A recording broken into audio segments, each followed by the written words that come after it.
I'd like to share a little something with you. You can call this spirituality or even spiritualism. And I draw this from Thomas Troward's. This is from the Edinburgh Lectures on Mental Science, published in 1909. It's very simple. There's only one sentence here. He tells us that all that is created is done in the same fashion, from a nucleus outward. I can't think of a more clearer definition of the overall principles of nature, because when we look at nature as we model all things upon, everything there begins from a nucleus, a single cell, or a thought. And as it is in nature, so it is with us as we create our reality, because it is all from those thoughts of ours. And our great accomplishments and our great tragedies all began with a single thought that continued to draw energy and to build. I found it very simplistic and very interesting. Are there any who would like to comment?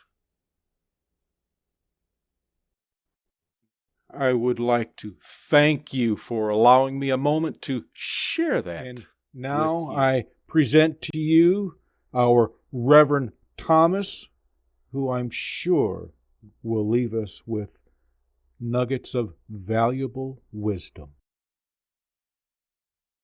Thank you, Reverend Philip. Divine Creator, Father, Mother God, we come before you once again with open hearts and open minds, seeking thy divine wisdom and guidance in our lives. May that which comes through your speaker this day be for the highest and best good of each one that will hear this message. And so it is. Amen and amen. Good morning. I was moved to talk about one of my, for lack of a better term, spiritual heroes that I was introduced to in the early 90s. And this is one of the things she had to say. This is the way of peace. Overcome evil with good, falsehood with truth, and hatred with love. She was born in 1908 on a little farm in New Jersey.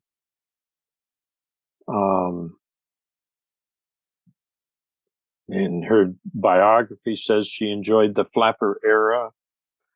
And after that began a journey at a fairly young age towards seeking a greater purpose. She got married. It was not a happy marriage, didn't last. And when that marriage fell apart, one of the things that she did that changed her life forever was embarked on hiking the 2,050-mile Appalachian Trail. And she became the first woman to complete that journey in a year. Quite a feat. And on that journey, she had a vision that guided her for the rest of her life.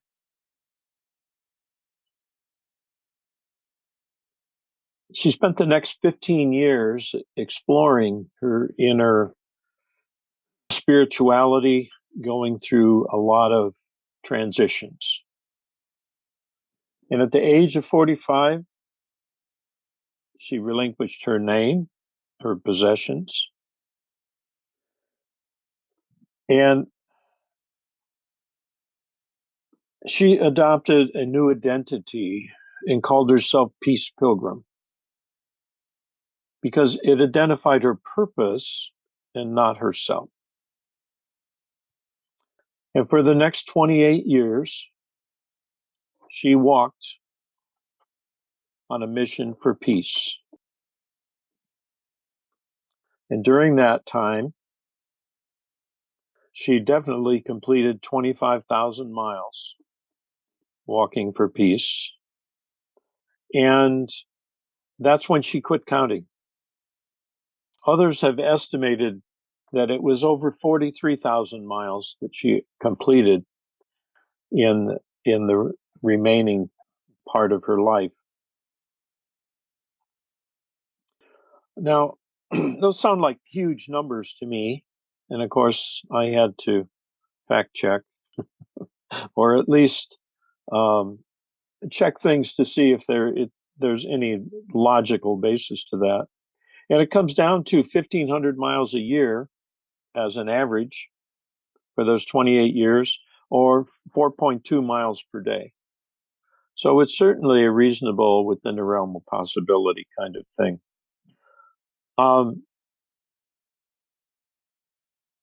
She made a blue tunic for herself, which said on the front of it, identified her as Peace Pilgrim, and on the back of it, it said in big white letters, walking 25,000 miles for peace. And walking around was like a billboard. People will talk to you. And so everywhere that she went, she was not short in people engaging her, wanting to know what she was about. And it started out, very quietly, but eventually she gained notoriety. People would hear about the path that she was on, be looking for her to show up in their town, and be looking for her. She was invited onto radio shows, and when she would talk to people. One of the things that she said in later interviews is that when she stepped out on this, she stepped out on faith completely, and she vowed that she would not ask for a thing, that she would walk until she was offered shelter. She would fast until she was offered food and drink. And that's what she did for those 28 years.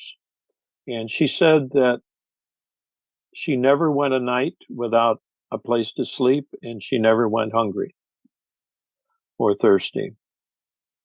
And that she had slept under bridges with homeless people and sat around their campfire, sharing a can of beans, whatever they had. And she slept in mansions and,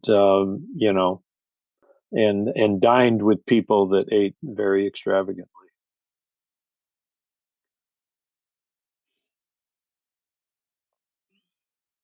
Kind of put things into some perspective. The world events that were going on during her lifetime, 1914 to 1918 was World War I. And of course, in maybe at the top of our mind, 1918, we have the Spanish flu epidemic. That's not exactly maybe in the vein of what's not peace, but certainly was an event that she lived through. It was going on around her. It's having a great impact on the world, the current epidemic that we're dealing with, and I'm sure it did. It had impact in many ways in the world of that time as well. 1939 to 1945, of course, we have the Second World War. 1950 to 1953, we have the Korean conflict. They didn't even want to call it a war. And between the French and our country, between 1955 and 1975, you have the Vietnam conflict. And that's kind of the backdrop during this time that she is on this mission for peace. In 1981, she was formally nominated for the Nobel Peace Prize. However, that was the year that she died, and they don't give the Peace Prize posthumously. And in near Knox, Indiana, on July 7th, 1981, perhaps ironically, she was hit by a hit-and-run driver on a little country road, and that ended her walk.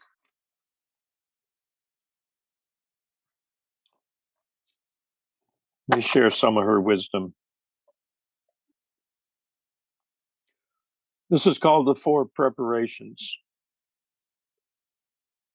Assume a right attitude towards life. Stop being an escapist or a surface liver, as these attitudes can only cause inharmony in your life. Face life squarely and get down below the froth on its surface to discover its verities and realities. Solve the problems that life sets before you, and you will find that solving them contributes to your inner growth.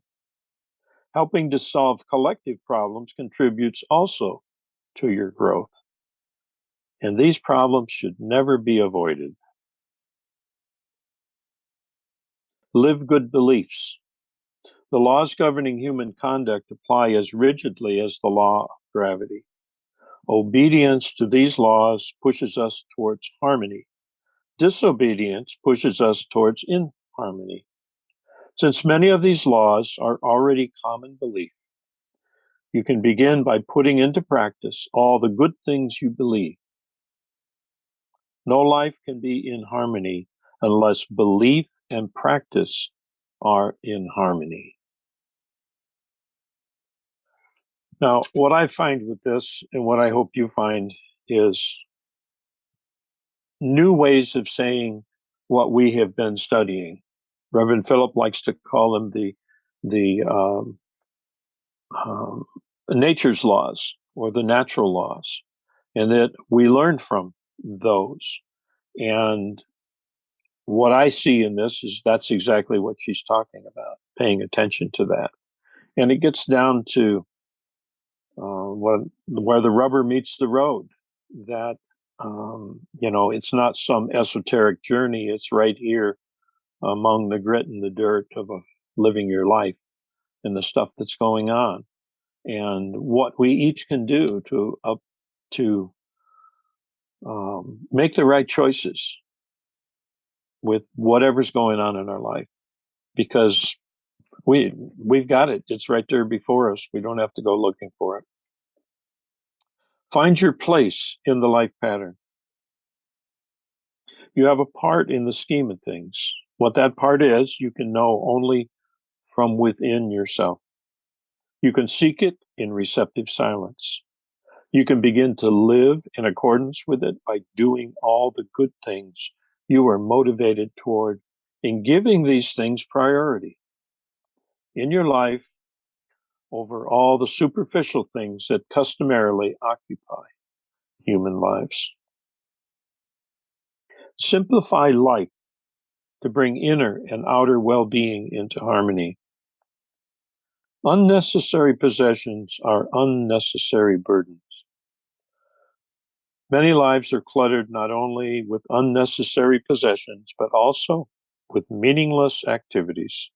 Cluttered lives are out of harmony lives and require simplification. Wants and needs can become the same in a human life, and when this is accomplished, there will be a sense of harmony between inner and outer well-being.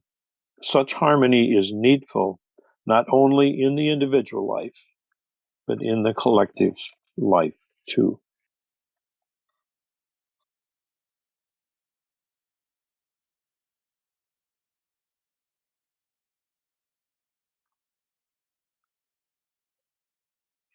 There are 4 purifications, and I think I'll just read the titles of these.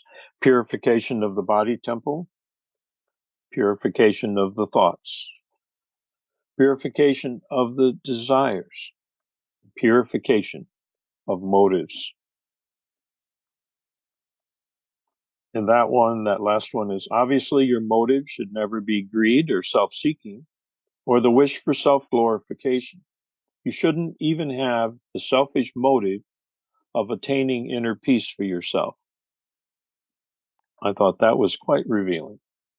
To be of service to your fellow humans must be your motive before your life can come into harmony. 4 relinquishments. Relinquishment of self-will. You have, or it's as though you have, 2 selves. The lower self that usually governs you selfishly, and the higher self which stands ready to use you gloriously. You must subordinate the lower self by refraining from doing the not good things you are motivated toward, not suppressing them, but transforming them so that the higher self can take over your life. Relinquishment of the feeling of separateness. All of us, all over the world, are cells in the body of humanity. You are not separate from your fellow humans, and you cannot find harmony for yourself alone. You can only find harmony when you realize the oneness of all and work for the good of all. Relinquishment of attachments. Only when you have relinquished all attachments can you be really free. Material things are here for use, and anything you cannot relinquish when it has outlived its usefulness possesses you. You can only live in harmony with your fellow humans. If you have no feeling that you possess them, and therefore do not try to run their lives. Relinquishment of all negative feelings. Work on relinquishing negative feelings. If you live in the present moment, which is really the only moment you have to live, you will be less apt to worry. If you realize that those who do mean things are psychologically ill, your feelings of anger will turn to feelings of pity. If you recognize that all of your inner hurts are caused by your own wrong actions or your own wrong reactions or your own wrong inaction, then you will stop hurting yourself.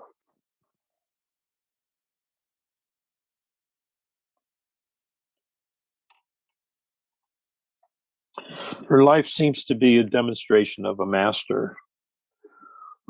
She didn't do the things that the Master Jesus did, but he certainly was living in that harmonious state as she describes and urges us to do.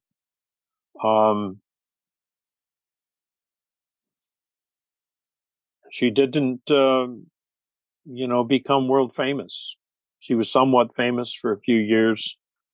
I found out about her because a good friend and a spiritual colleague had discovered her and took it on herself to purchase 100 of there's a little pamphlet.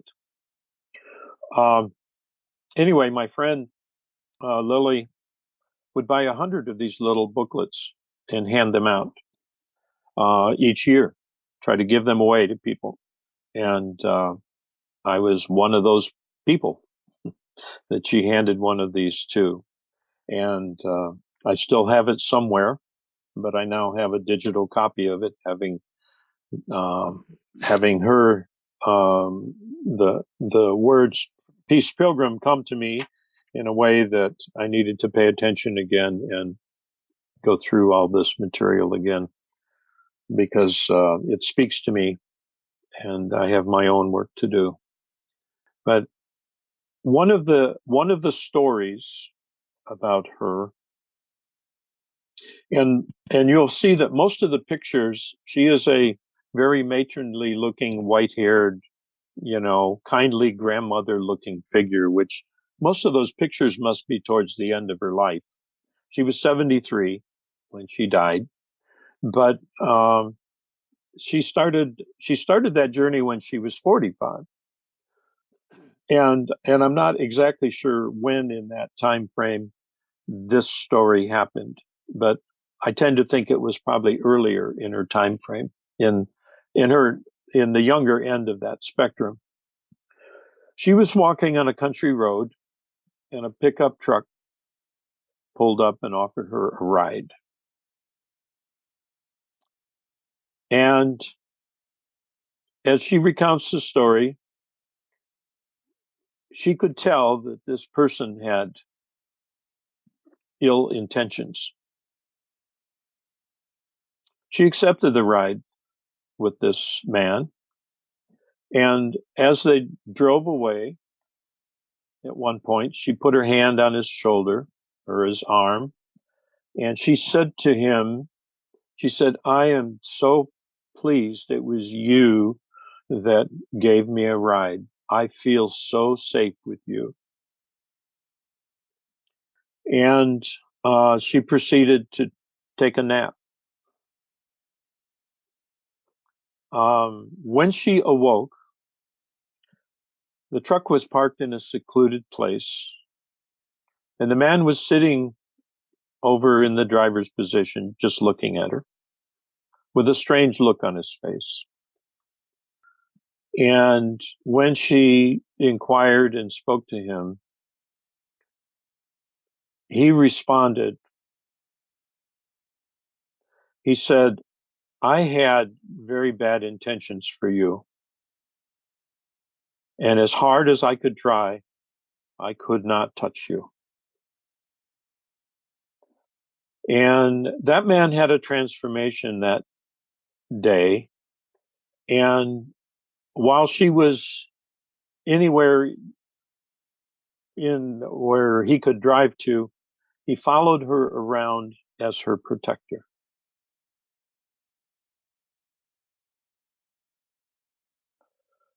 Simple demonstration of the power of love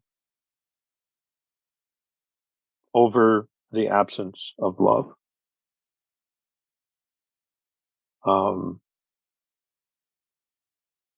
I don't know about you. I'm probably not ready to try to test it in that kind of a way, but it certainly is a revealing and just about as miraculous as turning water into wine and healing the sick. And in a way, it was healing the sick. It was a healing of the psychologically sick.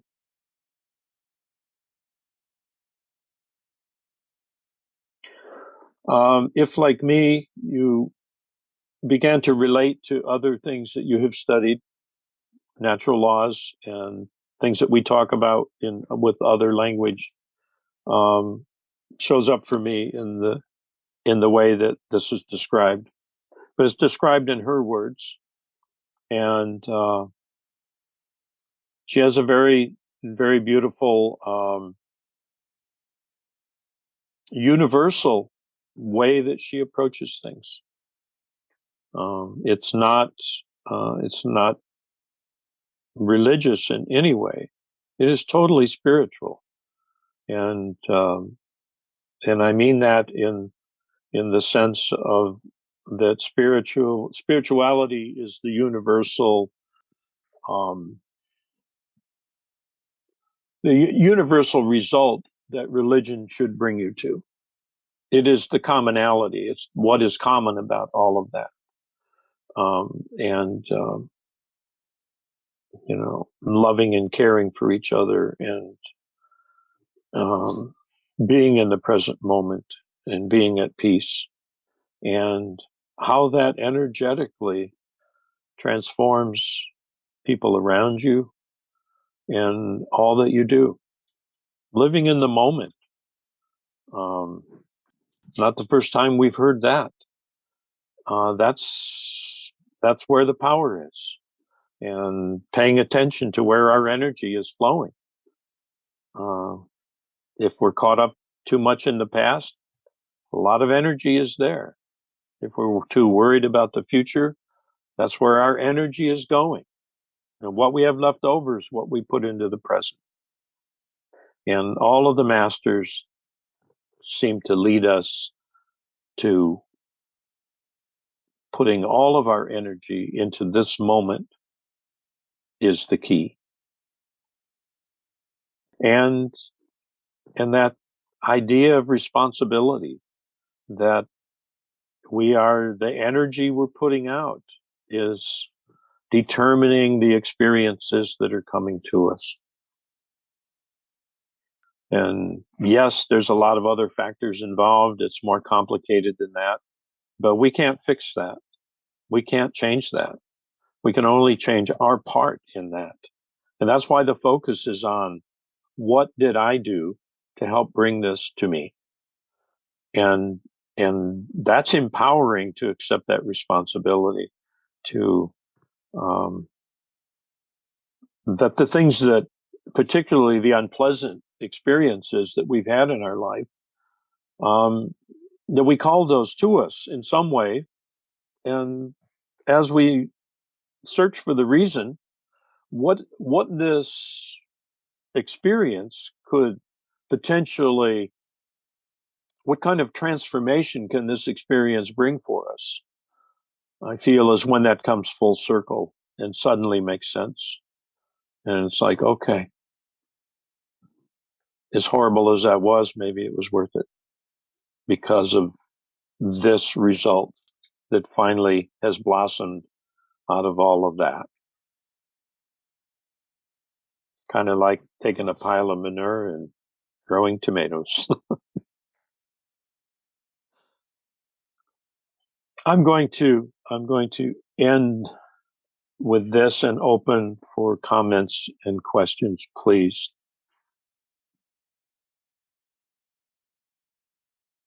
But it's a beautiful story, and all I was impressed with, what a beautiful soul this woman must have had, and Yeah, what would it have been like to have met her in person? absolutely. Yeah. It's really an amazing story.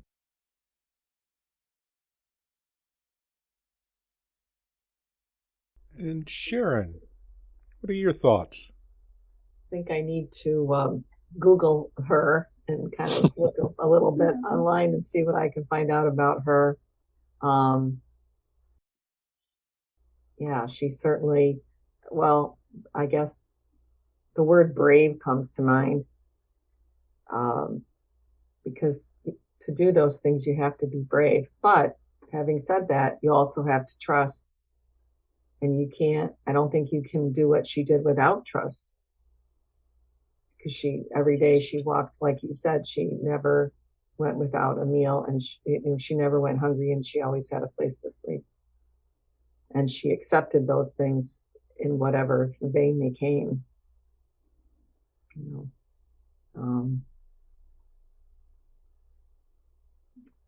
And obviously she also had strong intuition to know that this character was not healthy. But she certainly, she appealed to his conscience in her own way to be safe. And, that's a risk. It could have gone the other way. But it worked. There was a connection there that I'm sure he didn't expect. Yeah. Because this wasn't the first time that he did that. So anyway, yeah. Yeah, quite a remarkable person. And we've probably all heard the words having the courage of your convictions. Mm-hmm. It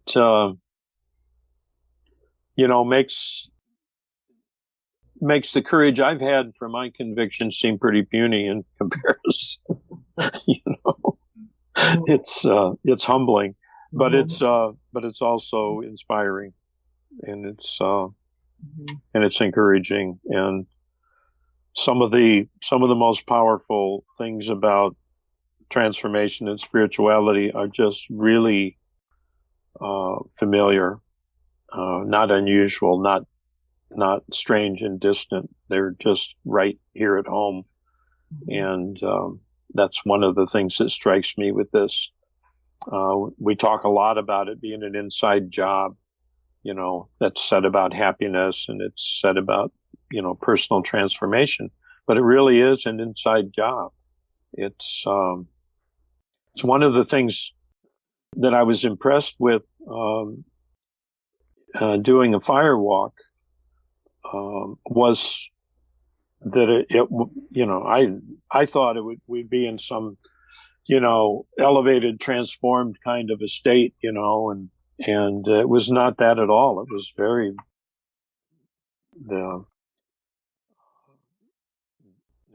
very familiar.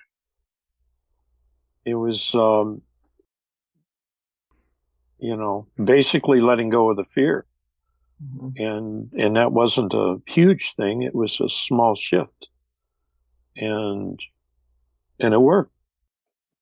And the second opportunity I had for a fire walk, guess what my greatest fear was? Would it work again? And it comes up naturally, and in such common, familiar ways. And that's one of the things that I think we can maybe get out of this and focus on, is that it isn't even necessarily the big things. The little things, pay attention. And if we transform little moments into in a more loving expression, a more love-based energy kind of a thing, that we're making progress. Doesn't have to be giant steps. We don't have to do backflips. So we can just,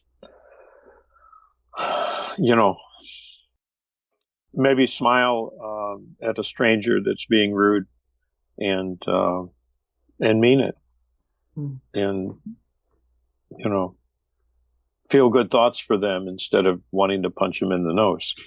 But you're gonna want to punch them in the nose until you're over needing to do that, and then it becomes easier to smile and feel sorry for them, or have compassion at least. Maybe feel sorry is the wrong terms, but.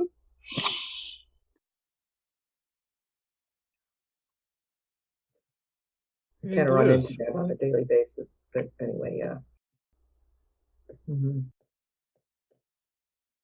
So I thought it was interesting that Aunt Sharon said bravery and then acceptance, because acceptance is what kind of came to me, accepting whatever's going to happen and not kind of working yourself up in a state about it. That was mine. I also kind of was thinking how the time period plays into people's perception. Because if she were to do that same thing today, I think there would be a very different reaction from the public about it. And I just was kind of drawing those parallels in my mind as well. Yeah, and she was operating in her time. Right. And we're operating in our time. And so that's a very, very valid observation, I feel. Very good.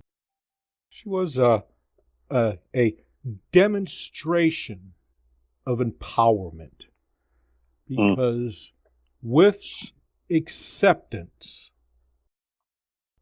we become empowered. And the incident that Reverend Thomas described, while mine was not so life-threatening, it was very similar, right along the same lines. Pick up hitchhikers, and they start talking, and you start responding, offering assistance, and then all of a sudden this thought comes to your mind, oh crap, what did I get myself into? Yeah. And then you just accept it.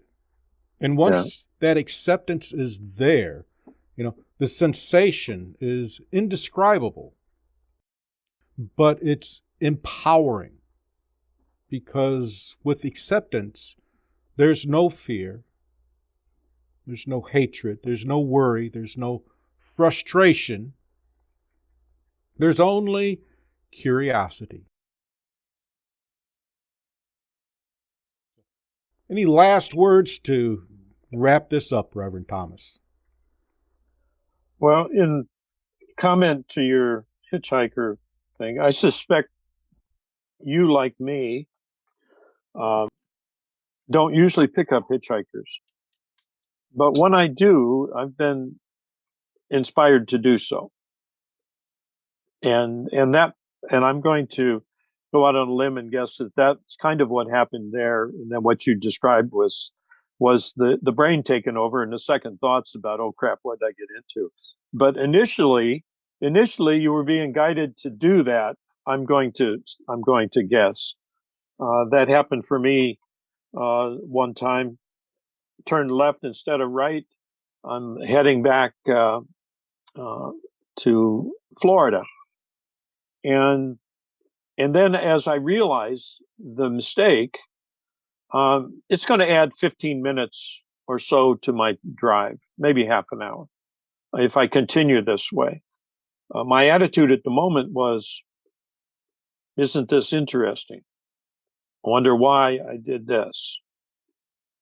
And as I approached Cassopolis, and this was a February, a cold day, maybe it was 15 degrees or something. It was cold. And there was a young man standing on the side of the road with no coat. Mm. And I stopped and I gave him a ride. I didn't realize he was standing in front of the county jail, but they had just let him out. But it turned out that we started talking, and he had been picked up the night before. He was in a bar playing pool or something, and he was behind in his child support. And anyway, we had a little conversation about that I'll never know if it had any impact on his life. But having been divorced and paying child support for children, I never missed a payment, and did other things to help with that.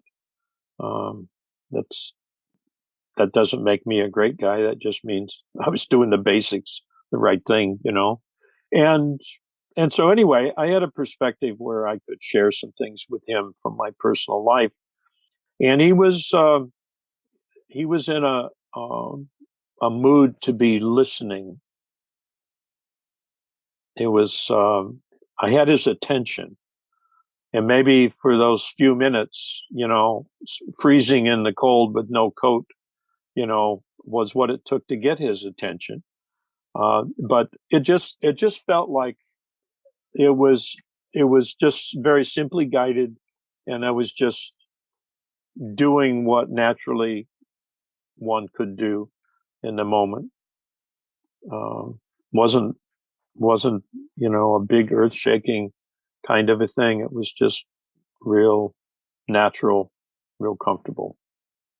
And perhaps the good that we do in the world is going to be just like that. Little opportunities that come to us, and we're either going to respond, in a love-based way, allowing our guidance to give us some direction, or we're going to disconnect from that, and our ego will happily take over and make decisions, and they're usually fear-based. And thank you, Reverend Philip, for allowing me to share this day, and thank all of you for your comments and your attention. Thank you. God bless. Wonderful.